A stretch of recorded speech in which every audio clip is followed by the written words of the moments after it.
Welcome to DAPS Magic Live. I'm Mr. DAPS, and tonight I am joined by Katie and Murray as we talk about the news that came out today that the Disneyland Resort will begin reopening next month. In fact, if you think about it, it is June 10th right now, and on July 9th, if the proposal happens, which we haven't seen any reason to think it would or wouldn't, Downtown Disney will be reopened.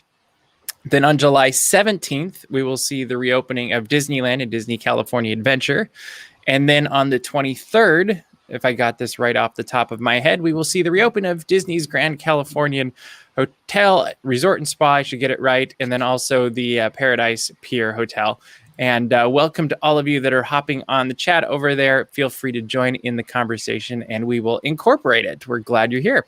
But so the news came out, I'd say late afternoon, that the Disneyland Resort will be opening if the plan is approved in July. And what were your first thoughts when you saw the news beyond, oh, we need to message each other and make sure we all know and we're working on our coverage? True. Because literally my phone exploded with the entire DAPS Magic staff all texting me at the same time saying, hey, did you see the story? I'm like, yeah, I'm writing right now. But anyway, Murray, what'd you think? And then Katie. I had mixed feelings, Okay. mixed reactions. Totally fair. I will actually admit to it. I mean, I was not so excited, but relieved, I think, at first, just to actually have a date. I mean, it was going to open at some point, and so it wasn't that big of a surprise that it was going to open. But I think relieved that we finally had the announcement, and then at the same time, it's sort of the like, okay, so how, like, we still don't know about reservations. I don't know about my pass. I don't know about... Yeah, is your pass in the weird limbo thing that mine's in? So I don't know if we want to go into it yet and get other reactions, but I actually have some answers. Okay, we'll come back to that. I had to find out. Yeah. Okay, yeah. So you like the fact that there's now a date, that there's some stability, that this is the path we're going towards, and so it was kind of... Well, I will just quickly add, some of it also was the fact that it's July 17th, which is the anniversary. So like the first day. Hopefully we can get reservations, right? That's what had me worried. So it that's was my like, stressor that's cool, point. That's great. And I'm glad they're open. Oh, wait a minute. Yeah. So. Yep. Katie, what was your feeling? I have been in the camp. If you have talked to me in person in the last couple weeks, because most everyone, and I'm sure you guys feel the same way, most people that know us in real life are like, you are the Disneyland people. When is Disneyland reopening? Every single day. Yes. Most people that I work with, most customers that I work with at work have all been like, you're the Disneyland person. When's it going to reopen? And so I have been saying my prediction was August or September. Because I was like, they're going to give Walt Disney World space to open, figure it out. We're so much smaller than them. We really have to feel this thing out. And so we are only opening 6 days after Walt Disney World, right? Yep. Because they open the 11th. And that we're opening in such rapid succession. Obviously, Disney Springs has been open for a couple weeks now, which gives it about a month of space between resort opening and Disney Springs. And so for everything to kind of happen in a week here, I was like, oh my gosh, that's a lot. And it kind of makes me nervous. Like, I am a Disney fan. I love Disney so much, but I'm also very concerned for people's safety. And I don't want people to prioritize entertainment over health and safety. You know what I mean? I think that's completely fair. And that really is going to be the question mark as all of this goes through, is what are the checks and balances for safety, and how it all, I mean, really, it's going to be a big balancing act. And Disney is going to do what Disney does, which is make sure it's as safe as it possibly can, so that when we hopefully walk through the gates of Disneyland and get our Starbucks on July 17th, so that we can get our DAPS calves back in the parks, because this is very important, that we will be in an environment that's socially distant, that's clean, that's safe, Um, and because of all those things are taken care of, you can then go on to the level of, oh, it's magical too. That being said, Disney is going to do everything it can do. We as guests also have to do everything that we can do, which means adhering to whatever guidelines end up coming out about the reopening of the parks and the hotels and downtown Disney District. And I noticed, I don't know about you guys, but in all of the release material, they were kind of vague on what those will be. We were talking earlier about how I noticed there wasn't anything saying that face masks will be required. There wasn't anything that was saying temperature checks for guests would be required. And I'm going to presume those things will come. I think so. Along with physical distancing. Like, I just think all of that stuff's going to come. And this is step one of like their however many steps to educating us on returning to the parks, which Disney in general is pretty good at that stuff too. I think of how they educated us for the opening and the reservations for Star Wars Galaxy's Edge and then Rise of the Resistance. And yes, it was a little bit stressful and it was a little bit crazy, but it worked for the most part. And there's always those exceptions.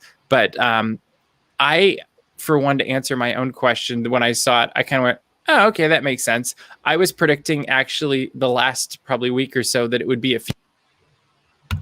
I hit mute. I was like, it'll be what?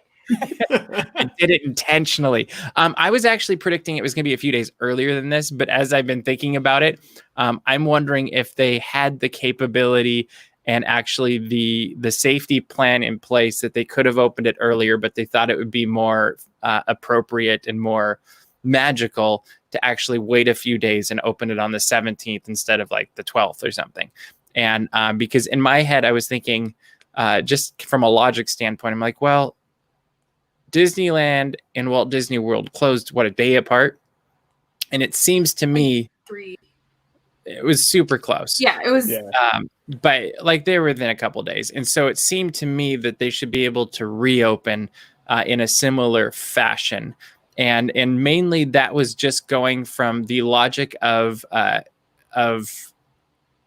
Walt Disney World being so much bigger and more to reactivate and get together and make safe, and Disneyland being so much smaller that I was like, well, yeah, maybe California has had a different path through COVID-19, but Disneyland also has a different scale and scope for controllability and locals that it just kind of made sense to me for whatever reason. I don't know if it was actually good logic or not, but it just in the back of my head, I'm like, yeah, it could be that week.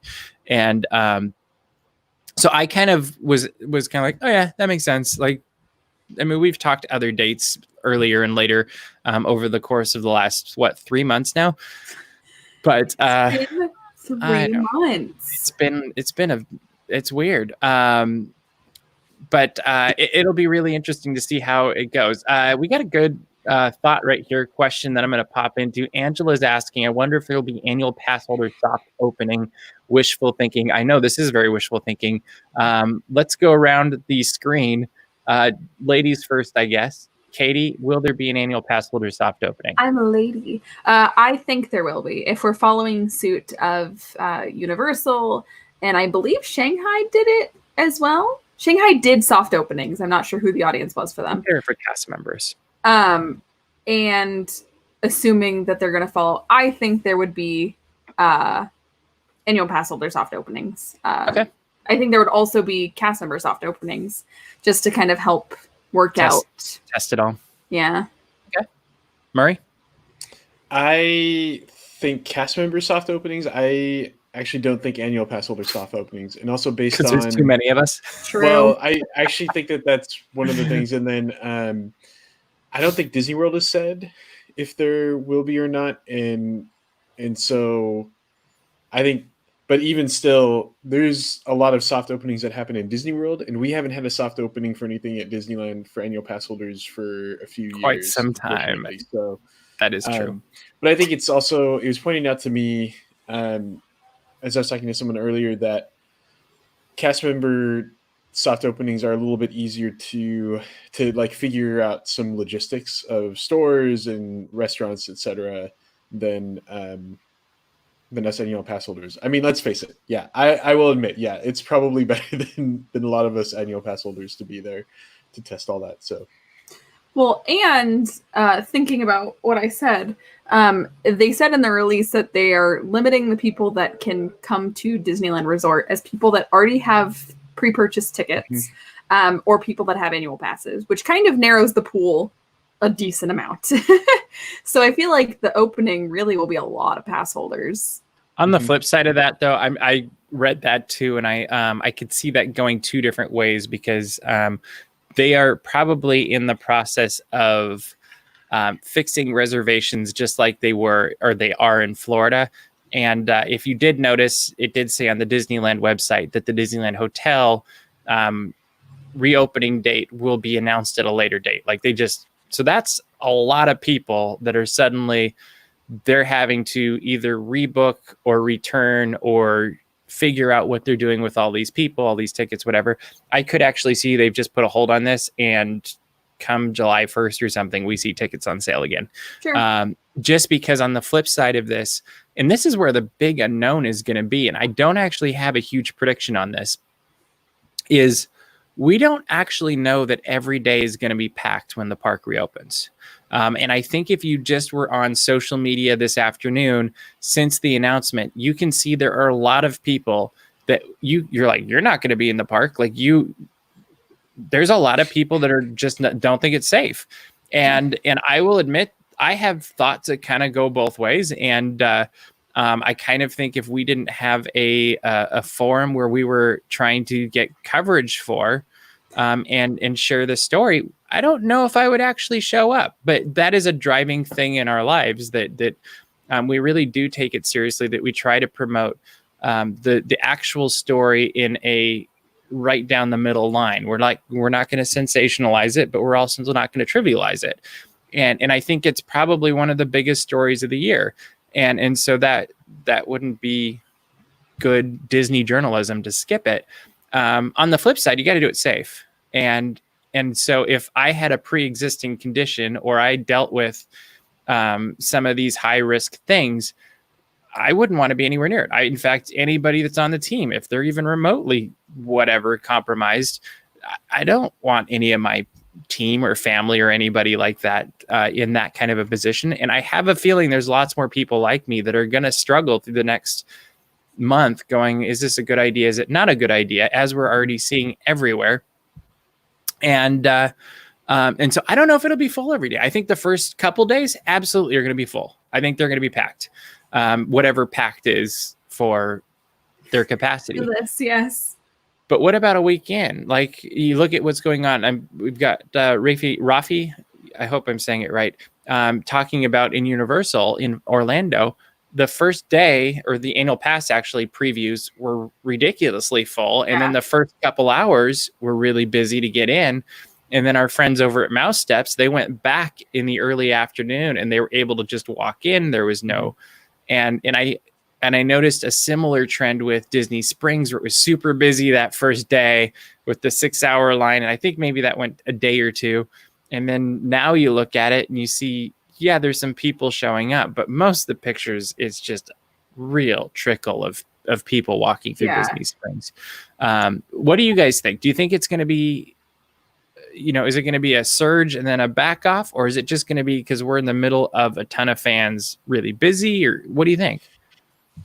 I do think from what you just described, the surge was actually just because everybody showed up at the same time. That really, like, packed is not going to be packed as we know it, because they're limiting capacity. And so I think it's very possible that, like, right first thing in the morning of July 17th, there's going to be some sort of line. A lot of people. Oh yeah, like a huge line. Because I mean, I would guess that they're going to do temperature checks. There's going to be a different kind of security bag check, things like that. I think that's what caused a lot of the lines to get into some of those places. Yep. And then again, like, everybody wanted to go to one spot, like, say, like Disney Springs. They wanted to go to World of Disney on that day when it opened. I think, which really that day was busier than the actual opening of Disney Springs, wasn't it? Right. Yeah, it was. Yeah. that and I think people want to do it. So I think there will be a lot of people, and it's a surge. But I mean, like you pointed out, I think even by that afternoon, like later on the day, on both of those days, like if you were able to get in, you were able to get in, kind of thing. And I think that's what's going to happen. It's going to seem really busy, but it's just because everybody's going to show up at the same time, is my guess. They'll just be kind of busy at that choke point kind of a thing, where they're coming in. Yeah. Mm-hmm. Katie, what do you think? I think the first couple days are going to be utter chaos, partially because we have Downtown Disney connected to the Esplanade of the Disneyland Resort. And I think there are going to be those difficult conversations that are held at the turnstiles of, you don't have a reservation, you can't come in. I think that's going to be only heightened by the fact that it will be Disneyland's 65th birthday. I think that it's going to be great for PR. Like, yay, Disneyland gets to celebrate its 65th birthday. But I think that if I don't have a reservation, I would want to be nowhere near Harbor Boulevard, because I think that, like, you know, those really busy days where you talk to people that came to Disneyland and they're like, oh, traffic was backed all the way up the 5. Feel like it's going to be like that. Really? I don't think it'll be anything like that. I think that it's possible that people are going to want to be near Disneyland when it reopens, even if they don't have reservations. Even if it's people like us that just have a website, or people that don't have a website, but they want to tweet about it, that Disneyland is reopening and here's the chaos of it. I think that they are going to want a story, whatever it is that looks like. But I think that it's going to be like everything else we've seen, like the Knott's Marketplace, Universal Studios Orlando, how the first couple days, even the first week, it's kind of bananas. But then we should define what bananas are. The only bananas are at bananas?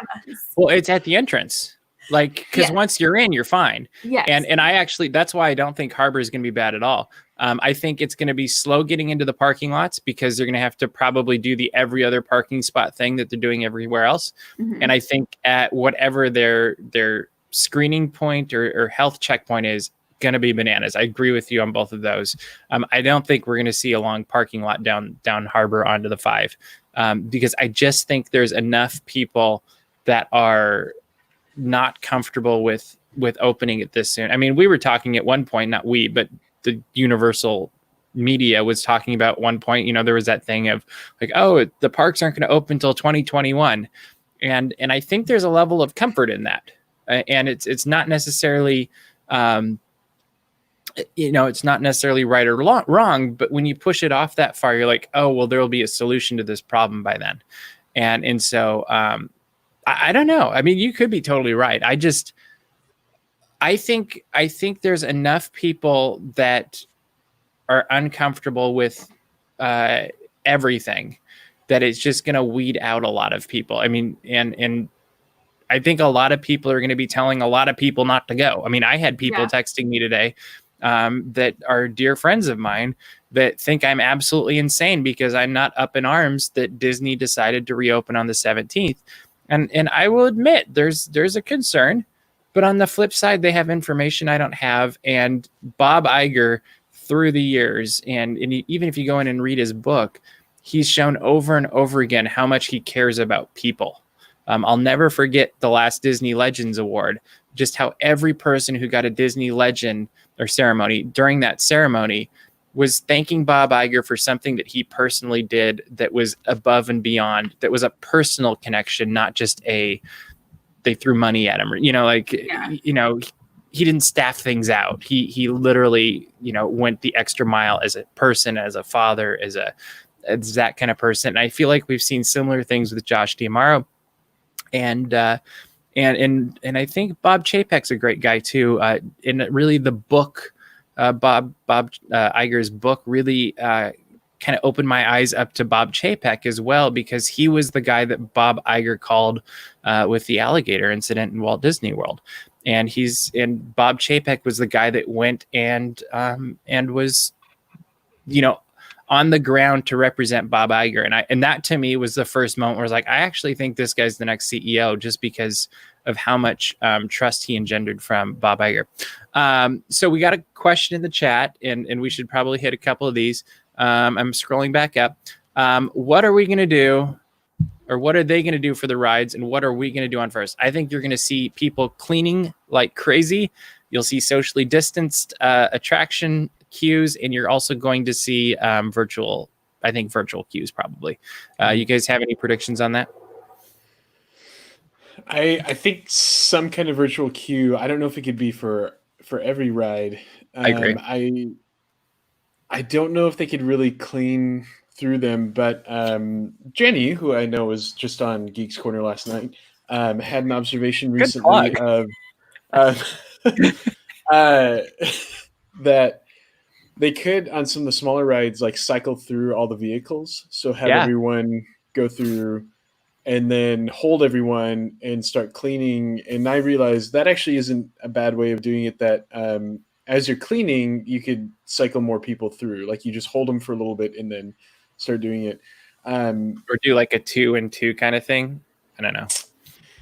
I mean, I don't know if they could just have the cast members ride the ride through and clean it while they're riding, and then when the cast member gets off, then a guest gets on. Or just give the guests tons of wipes and tell them to clean it all, and then you actually keep the park clean as well. Yeah, no problem. I do have to wonder if down the line we see new technology, though, that I almost feel like it's kind of a Star Trek thing where between where you exit an attraction, I'm thinking of Haunted Mansion right now, and where you enter it, there is some sort of, I don't want to say a laser or a really high light or even a mister that cleans the attraction ride vehicle as it goes from wherever it dropped.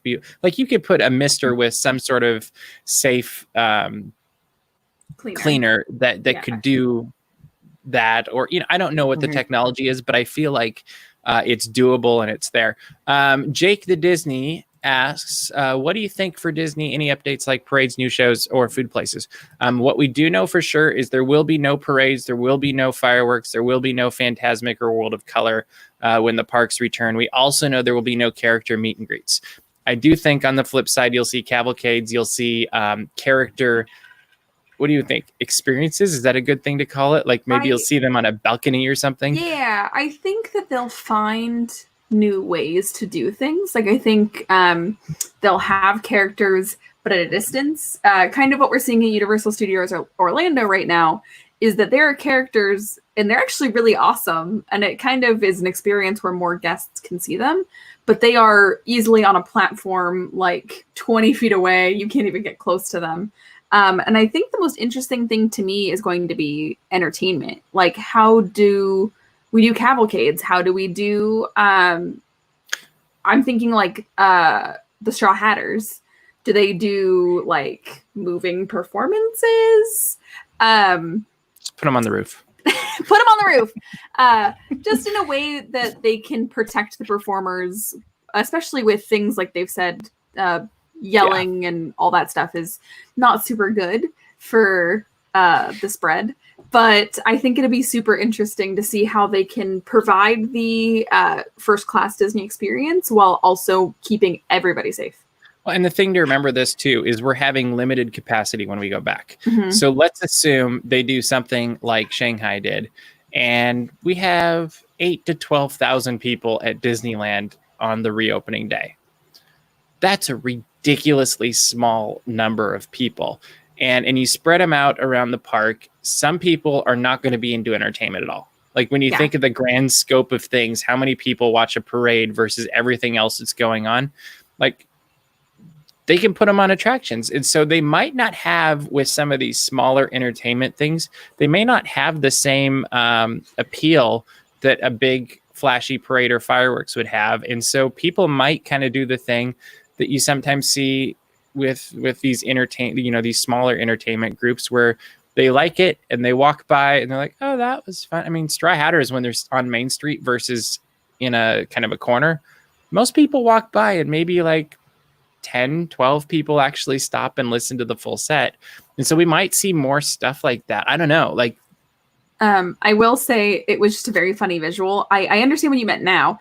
You said that for the most part, they'll put them on attractions. And I understand now that you meant guests. But I was picturing the Disneyland band on Dumbo, just kind of like riding around. That would be really cool. I mean, the Pearly band rides the carousel. It's true. You just said, they'll just put most of them on attractions. And I was like, how would that work? And then I was like, oh, guests. And at Walt Disney World Magic Kingdom opening, they used to bring all the characters in on the train at opening. It was really magical. Murray, what do you think? You have thoughts on this? I know Shanghai Disneyland had a couple of really small shows that they had when they reopened, and then they actually put spaces on the ground. Oh yeah, that's right. Stand. So I mean, I do think the smaller entertainment is possible. And they have that cavalcade too, right? Because it looks like a train, but it's each car. I think that probably was a cavalcade thing then. That was actually part of their parade. So they converted that to the cavalcade then. So it's a mini parade. A mini parade. So I mean, we could just have the cavalcade because that's quick and they could just do the rainy day cavalcade every day. I mean, that's basically what I think. Yeah. I saw in here, let me scroll up, sorry. Doug is asking, when Disneyland reopens next month, character meet and greets will happen at a future date, and I'm planning to go to Disneyland for New Year's. Will I be able to hug Mickey before 2020 is done? I think the official answer is we have zero clue. Yeah. What does your instinct say? Like, what's your guess? Go ahead, My Murray. instinct is you could right now, if you go on shopdisney.com, and I believe there's even a sale for buy one plush, get one for $1. Get the really big one too, right? Yeah. So no, I mean I understand that was of course not to be not to get away from the answer. I mean I don't know. I think I don't know about having that close of a contact with them. There might be something modified, but I wonder if by the end, come maybe November, December, there could be something more. But I don't know. I think technology is really going to be the big answer for it. Like if it's safe, you'll be able to. If it's not safe, then you probably won't. And it's not just not being safe for you or the character. It's the fact that if everybody hugs the character, you're now passing these things along. Yeah. If Mickey could have ultraviolet eye. Yeah. That's scary. Oh, no, I don't like that.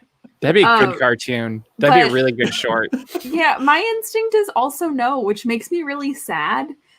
Because especially with all the chaos in the world right now, there is something very special about a hug from Mickey Mouse that kind of turns you back into a kid. And you're like, yeah, Mickey, it's all going to be okay. Like, thank you. But like you were saying, we want to protect Mickey Mouse because he's the big cheese. We also want to protect every other guest. Like, well, and I actually think in some ways Mickey would be safer than other guests because, his suit is what's going to have the germs on it, and that might act as a protective barrier for Mickey, but not for every person that also comes up and hugs Mickey, and that could be the issue. Mike says, go old school, put the Disneyland band on the carousel, check characters on Pirates, all the mountains, and performers on. I love that idea. I just love think to see it. Really fun. That would be magical to me. And I'm assuming there's going to be, I was telling somebody the other day who was like, I'm just going to cancel my pass. And I was like, why would you do this? If you're comfortable from a safety standpoint, I think, I assume the three of us years from now will be remembering when Disneyland reopened and the different experiences we're going to have together through this time. And I think of, our crazy night at Disneyland after dark when we were Chip and Dale. And those pictures always somehow pop up on my phone. And I'm just like, oh, that was a really fun night because we were just goofing off the whole night. And I actually think that's probably because I think those are 10,000, 12,000 people. And so I think that's probably the direction we're going to see. And other than you're not going to line up for certain things, because I'm assuming merchandise will be all online for limited stuff. And I'm assuming we won't be able to line up for characters. Well, we know that. And so fireworks and other shows, there won't be that crowd control either. Yeah. So it'll really just be like 90s night where the fireworks didn't go off. But is that right? 80s night. 80s night. I was close. And there's also, I mean, there's 2 parks. So you're saying even like 12,000 for a park. Like really, there's probably 24,000 total. You're right. for both. Yeah, that's possible. So well, go ahead. I also think that we won't see park hopping, simply because they can't. If one person has a reservation for Disneyland, they can't really limit who's where. And if, say, they hand out 24,000, it's very likely that 20,000 of them are all going to go to Disneyland instead of 12 and 12. So I think that we might not see park hopping. I think you're right for the first week. And then if Disneyland discovers we're not filling up all our reservations anyway, or people are leaving really fast. Yeah. Like, I really think it's such a fluid situation that we can make all the predictions in the world right now. And it will really determine, it'll all be determined on who shows up, what they want, what they're comfortable with. Mm-hmm. And then what is the experience like that they talk about? Like, what's going out after that first day and after that first week? Did people feel comfortable, or was it like, oh, I can't believe I did that. That was really uncomfortable. Only 10% were wearing masks. And, I keep referencing Mouse Steps, but they've done such a great job of covering in Florida. And like, I don't think I would go to Legoland because they said hardly anybody was wearing masks. And Mike is asking, this maybe will be our last question because we are running out of time. Disney has prolonged the pass expiration of AP members. Will July 17th restart the countdown period for the remainder of the AP? I believe so. Murray has more real information. I actually do, but it's according to Disney World, because I have a Premier Pass, and so I couldn't get a hold of Disneyland today to find out. I'm not surprised. Yeah. So I tried Disney World because of having the Premier Pass, and so what they said was for sure they're extended if you didn't choose a different option. So if you didn't indicate to them that you didn't want it extended, they will. With the person that I was chatting with, it was all online chat. What they said to me was they are not sure from what date they will pick to have it count. So I was noting, and more concerned for mine was my pass was supposed to be expired at the end of April. And so I didn't know how that was going to work with, technically it's expired, but, when does it actually expire? And so it was pointed out, I will have 45 days that it extends to, but it's possible. It's almost sounded like it could be longer. I think that's generally what it was. It's possible that it could be longer, but it will be 45 days from when the park opens for me. So that's something I think that they've interesting. Said. So it's 45 days for me. Yeah. If anyone's listening and they're like, oh my gosh, only 45 days. No, that's because of the way my pass was with the expiration. So that's because 45 days to July 17th, basically from your expiration day. Is that what you're saying?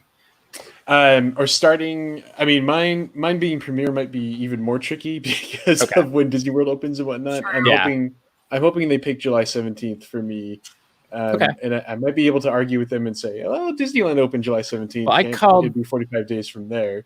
Yeah. And that lines up with what I heard a few weeks ago when I called Disneyland about my pass, because I'm in a very similar situation as you. And I was like, hey, like, what happens with this? It's, I don't know what to do. And they're like, oh, it's going to push out after the park reopens, however long the park was closed for me.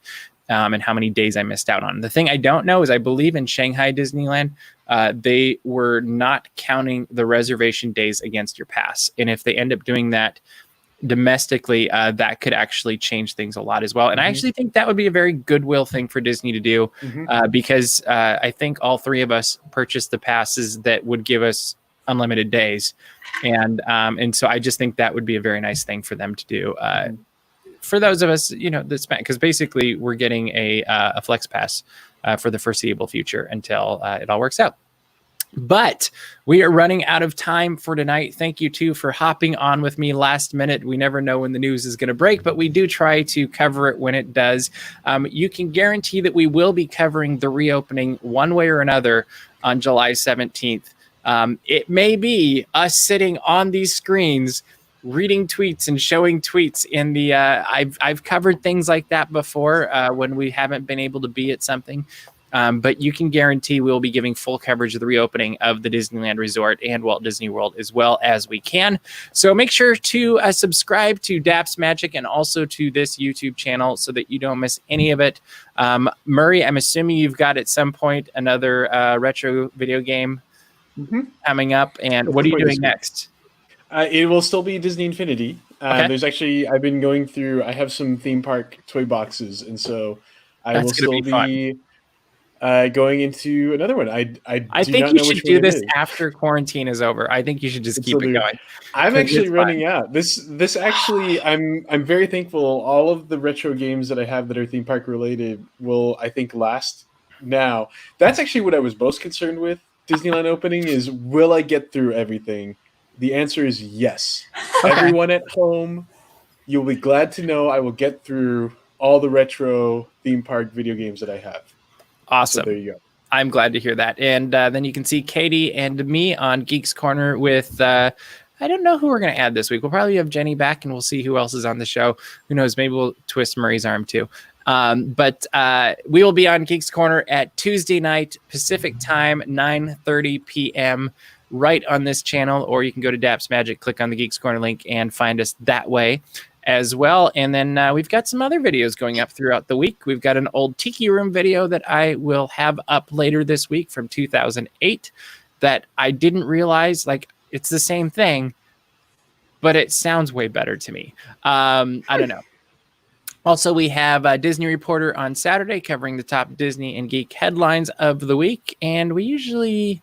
we'll be continuing probably next week, maybe Monday night, DAPS Magic Live series of Disney extinct attractions domestically that you won't want to miss either, where I believe we're going to pick a winner. Is that right? I think so. So we're gonna pick a winner for all of the domestic Disney parks for what is the best extinct attraction. We're not going to make any predictions tonight because we don't want to be right. But... right. Thank you guys for hopping on. Thank you all for watching. We appreciate every one of you, and we thank you for all the comments that I see continuing to come in here. Feel free to tweet at us or find us on Instagram or the Facebook group, which we have some fun conversations going on as well. But that's all the time we have for you tonight. We look forward to geeking out about Disney with you again soon. We will see you soon in the parks.